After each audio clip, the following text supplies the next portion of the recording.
tutusin pag yung tira ni Jack, parang push shot eh. No? Oo. At sigurado, si James nanonood ngayon yan. Dahil kung nag-sub muna kayo para kay James. Nanonood ngayon si James. Pagaling ka. Pagaling ka. Gusto mo alagaan kita? Akin mo na yung check mo.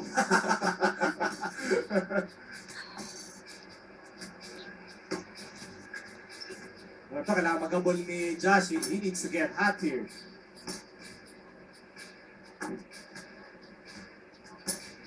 Kasi hindi biro-to-biro ako ng ganyang karami. Nakakapagod yan, ha? I actually joined the three-point shootout once upon a time. What midget league was that? Oh, this was when I was in high school. Talaga? Year 11. Nanalo ako to. Yung